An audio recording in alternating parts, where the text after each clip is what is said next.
नमस्कार, मैं GRS news के लिए गिरीश कर रहा हूँ। आज के इस ब्लॉग में मैं बात करूँगा सदन की उस कार्रवाई, जिस कार्रवाई को लेकर विपक्षी दलों ने लोकसभा अध्यक्ष ओम बिरला के खिलाफ अविश्वास प्रस्ताव लाए, जिस पर कि सरकार को न चाहते हुए भी चर्चा करानी पड़ी।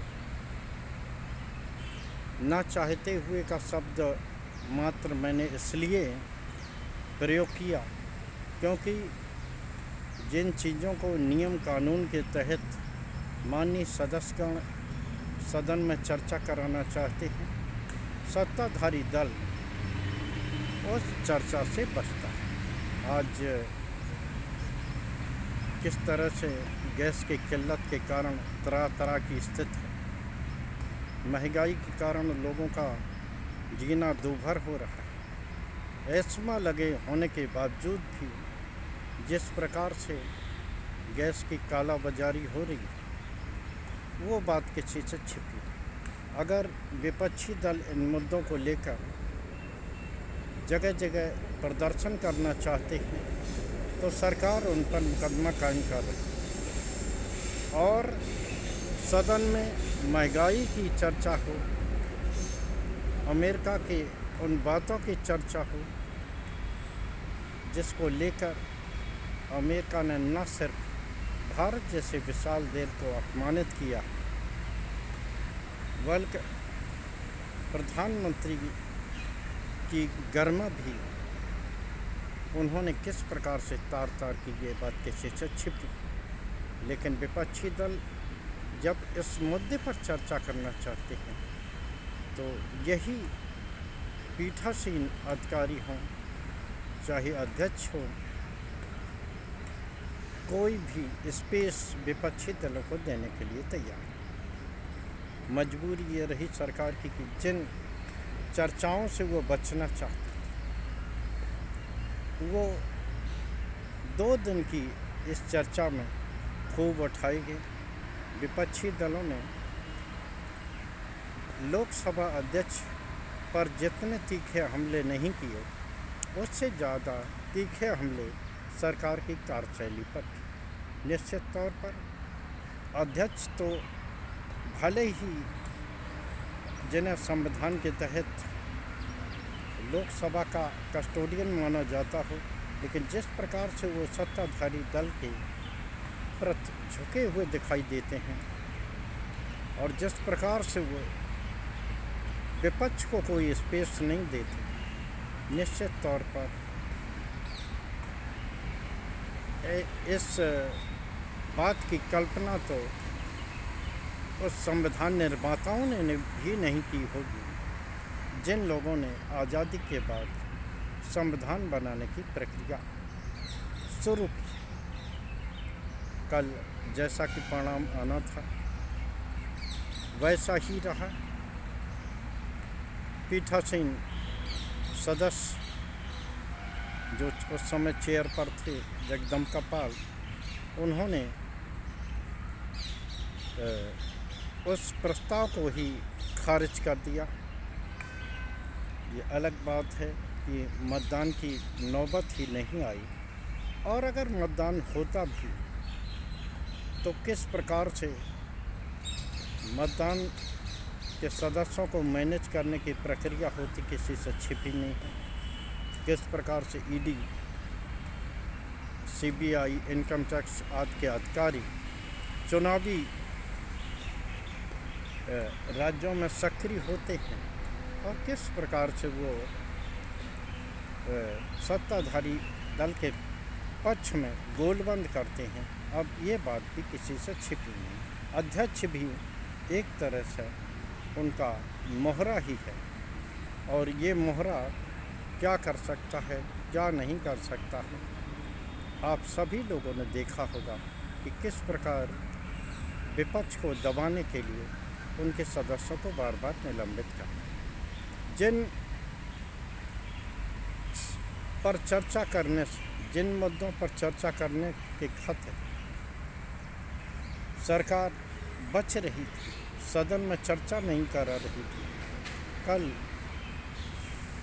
और परसों 2 दिन की हुई चर्चा में किस प्रकार से पीठासीन अधिकारी टुकुर टुकुर देखते रहे और विपक्षी नेता उन्हीं मुद्दों को उठाकर सरकार की कार्यशैली पर सवाल उठाते। सत्ताधारी दल का जैसा कि रवैया है, वो रवैया इस बहस के दौरान भी दिखाई दिया।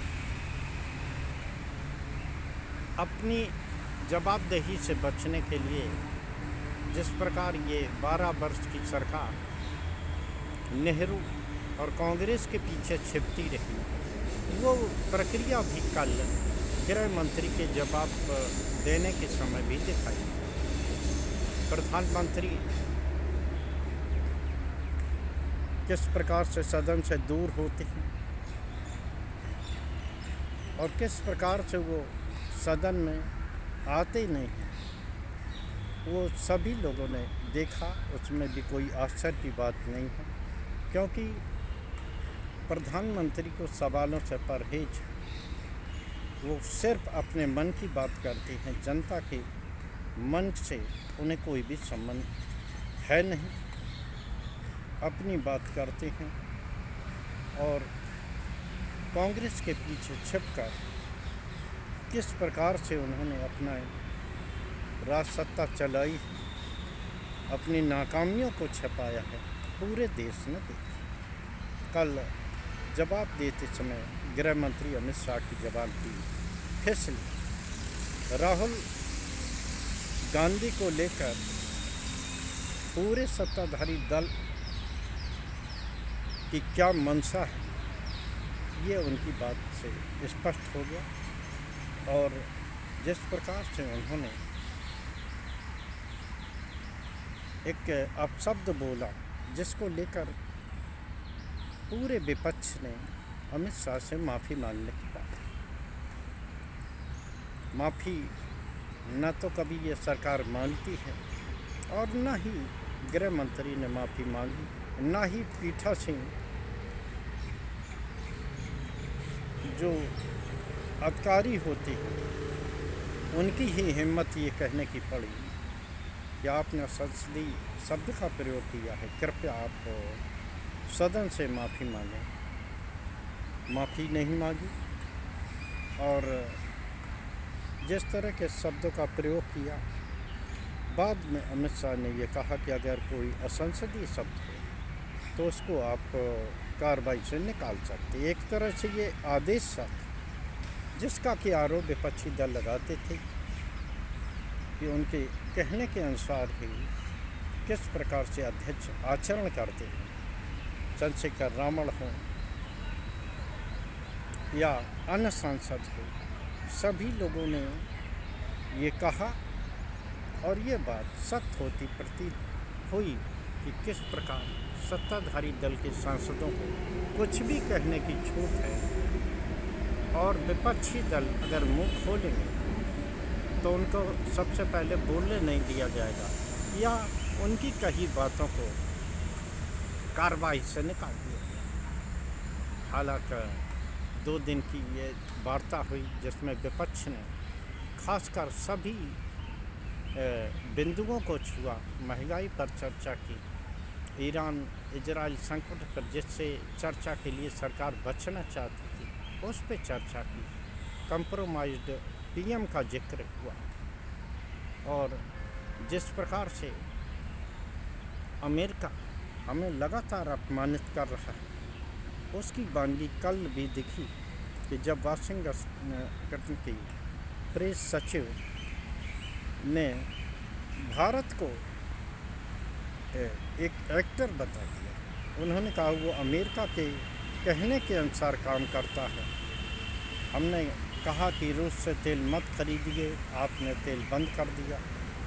अमेरिका ने कहा कि खरीदिए और आप खरीदने लगे। एक तरह से आप अभिनेता हैं और यही बात विपक्ष भी अपने आरोपों कह सकते हैं, अपने संबोधन में ये लगाता है कि किस प्रकार से अमेरिका के आगे देश के प्रधानमंत्री नतमस्तक हैं कंप्रोमाइज हैं।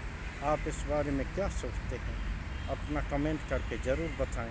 जय हिंद, जय भारत। कल फिर किसी नए मुद्दे पर आपके साथ जुड़ने की कोशिश करूँगा। जय हिंद।